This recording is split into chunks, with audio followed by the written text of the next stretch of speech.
মৌলানা রুমি রহমতুল্লাহ আলাইহি অত্যন্ত পরিষ্কারভাবে সুন্দর সুললিত সাবলীল ভাষায় বলছেন, পানিরও আছে আরেক পানি যা তাকে চালায়।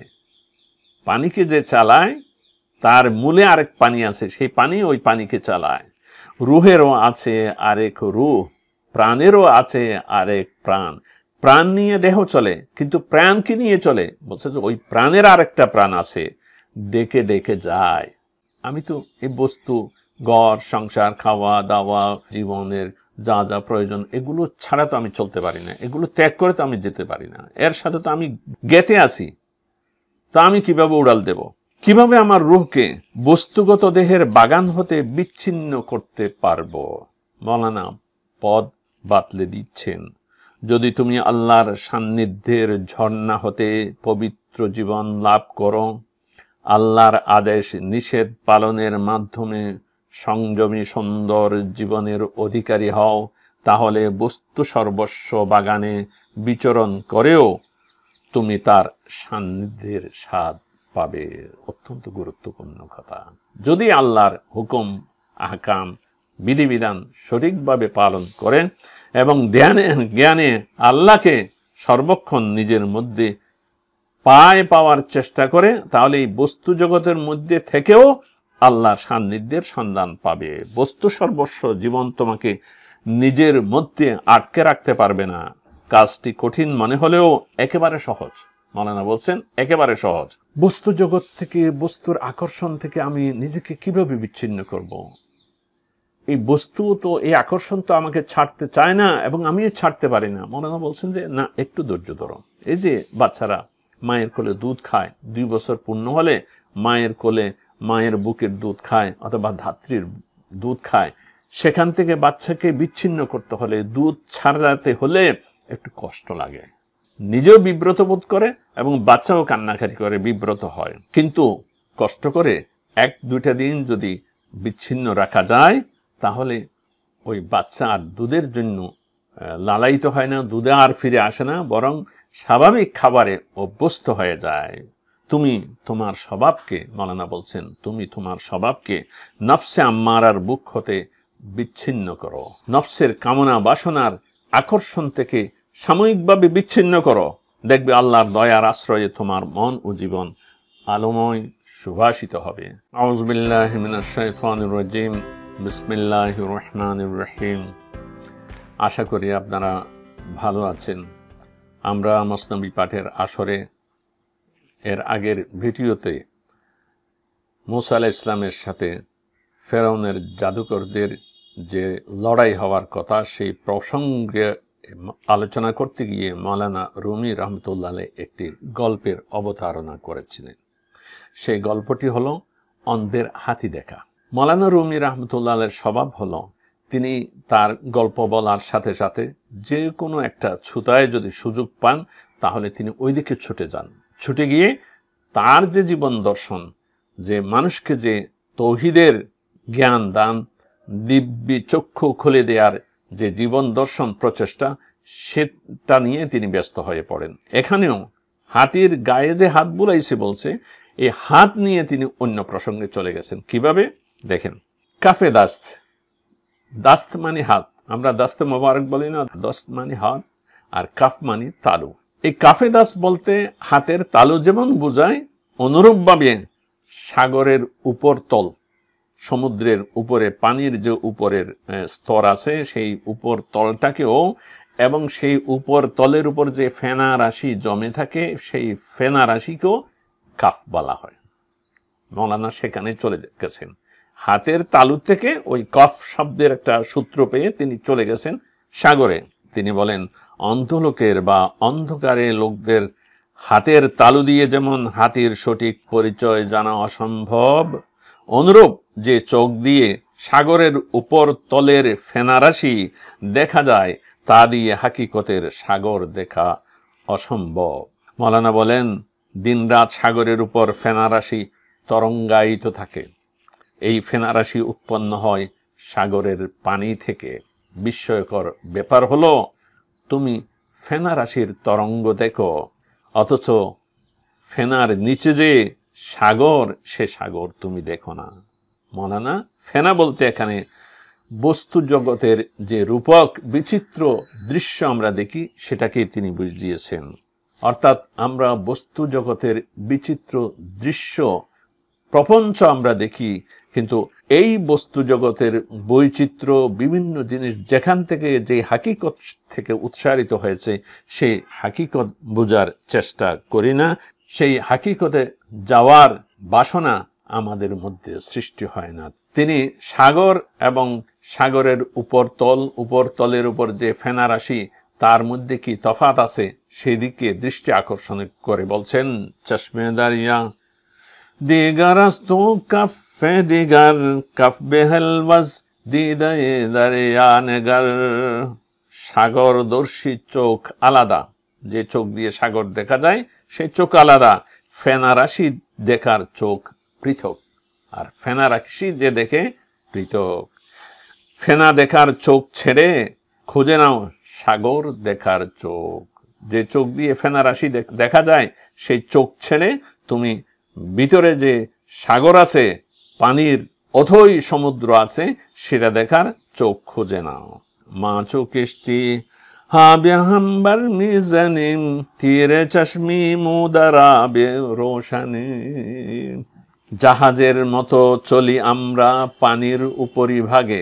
আমাদের অবস্থা হলো আমরা পানির উপরে ভাগে চলছি তো চলছি জাহাজের মতো। সত্যদর্শী চোখ না থাকায় নিত্য ঝগড়া লাগে। আমরা এই বৈচিত্র্য প্রপঞ্চ দৃশ্যমান বস্তু জগতের উপরেই চলছি, কিন্তু যেহেতু সার সত্যকে হাকিকতকে দেখার দিব্যজ্ঞান আমাদের মধ্যে নেই, এই দিব্যজ্ঞানই মৌলানা রুমি মসনবির মাধ্যমে আমাদের অন্তরে জাগ্রত করতে চান। এই দিব্যজ্ঞানের অভাবে আমরা পরস্পরের সাথে ঝগড়া করি। বিশ্ব চরাচরের উপরিভাগ যা পানির মতো গতিময়, তার উপর আমরা বিচরণ করি, মৌলানার কথা। কিন্তু সত্যদর্শী চোখ না থাকায় পানির উৎসমলে যে সাগর রয়েছে সে সাগর দেখি না, বরং তা নিয়ে ঝগড়ায় লেগে থাকি। মৌলানা রুমি উপদেশের সুরে বলেন, ওহে যে দেহের জাহাজে ঘুমিয়ে আছো অলস নিদ্রায়, তুমি রুহির পানি দেখেছ, এখন দেখো এই পানির উৎসে আছে আরেক পানি।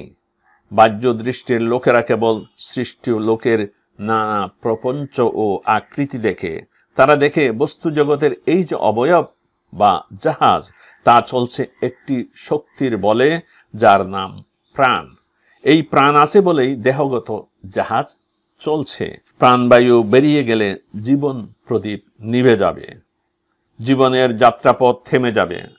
মৌলানা রুমি বলেন, তুমি এই পানি দেখেছ, অর্থাৎ প্রাণরূপী পানির উপর দেহের জাহাজের সন্তরণ বুঝতে পারো। তুমি দেহ দেখে বুঝতে পারছো যে এই দেহ যে সচল রয়েছে তার মূলে রয়েছে একটা প্রাণ। কিন্তু তোমার উচিত পানিকে দেখা, অর্থাৎ পানি কিসের ভিত্তিতে অস্তিত্ব লাভ করেছে তা খুঁজে বের করা। শুধু পানি দেখানো, আমি সাগর দেখেছি, পানি দেখেছি, কিন্তু পানি কোত্থেকে উচ্চারিত হয়েছে, পানিকে দেখতে হবে। প্রাণ বেরিয়ে গেলে মানুষ মরে যায়, কিন্তু এই প্রাণ কোত্থেকে এসেছে, সেই প্রাণকে তোমার দেখতে হবে।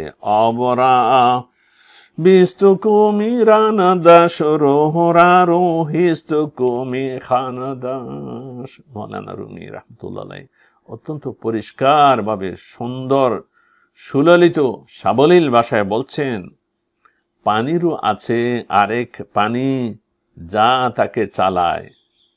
পানিকে যে চালায় তার মূলে আরেক পানি আছে, সেই পানি ওই পানিকে চালায়। রুহেরও আছে আরেক রুহ, প্রাণেরও আছে আরেক প্রাণ। প্রাণ নিয়ে দেহ চলে, কিন্তু প্রাণ কি নিয়ে চলে? বলছে যে ওই প্রাণের আরেকটা প্রাণ আছে, ডেকে ডেকে যায়। সেই প্রাণ সবাইকে ডাকে ওইদিকে যাওয়ার জন্য। এই রুহকে সন্ধান করো, আসল কথা মৌলানা।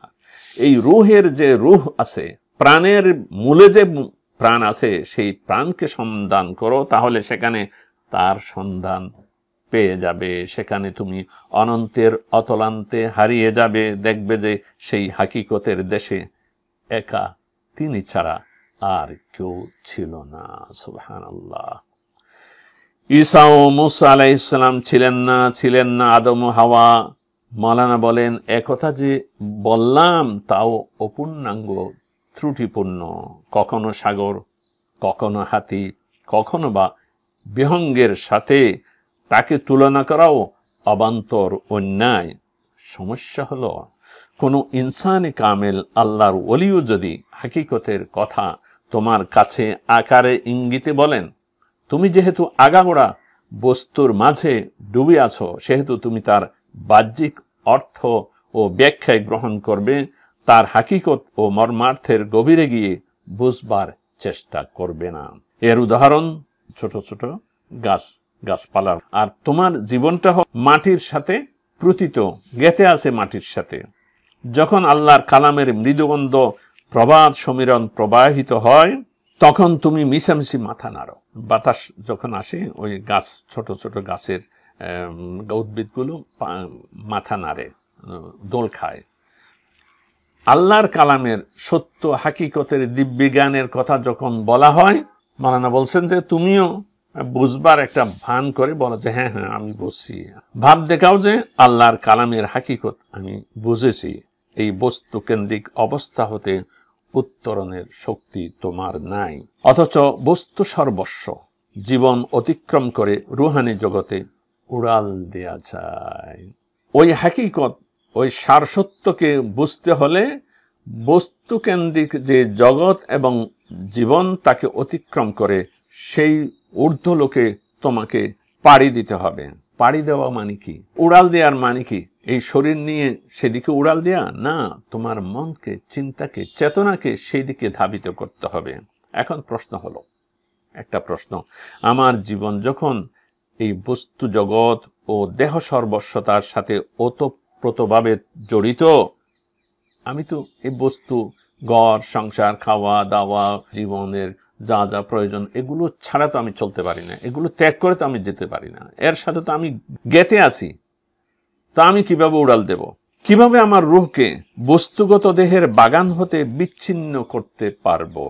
মাওলানা পদ বাতলে দিচ্ছেন, যদি তুমি আল্লাহর সান্নিধ্যের ঝর্ণা হতে পবিত্র জীবন লাভ করো, আল্লাহর আদেশ নিষেধ পালনের মাধ্যমে সংযমী সুন্দর জীবনের অধিকারী হও, তাহলে বস্তু সর্বস্ব বাগানে বিচরণ করেও তুমি তার সান্নিধ্যের স্বাদ পাবে। অত্যন্ত গুরুত্বপূর্ণ কথা। যদি আল্লাহর হুকুম, আহকাম, বিধিবিধান সঠিকভাবে পালন করেন এবং জ্ঞানে আল্লাহকে সর্বক্ষণ নিজের মধ্যে পাওয়ার চেষ্টা করে, তাহলে এই বস্তু জগতের মধ্যে থেকেও আল্লাহর সান্নিধ্যের সন্ধান পাবে। বস্তু সর্বস্ব জীবন তোমাকে নিজের মধ্যে আটকে রাখতে পারবে না। কাজটি কঠিন মনে হলেও একেবারে সহজ। মাওলানা বলছেন একেবারে সহজ। বস্তু জগৎ থেকে, বস্তুর আকর্ষণ থেকে আমি নিজেকে কিভাবে বিচ্ছিন্ন করব? এই বস্তু তো, এই আকর্ষণ তো আমাকে ছাড়তে চায় না এবং আমিও ছাড়তে পারি না। মাওলানা বলছেন যে না, একটু ধৈর্য ধরো।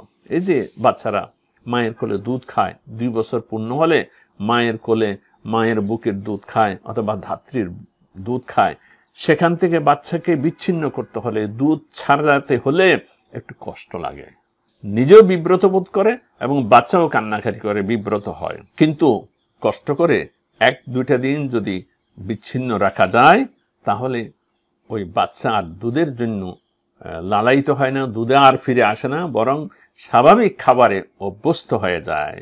তুমি তোমার স্বভাবকে, মাওলানা বলছেন, তুমি তোমার স্বভাবকে নফসে আম্মারার বুক হতে বিচ্ছিন্ন করো।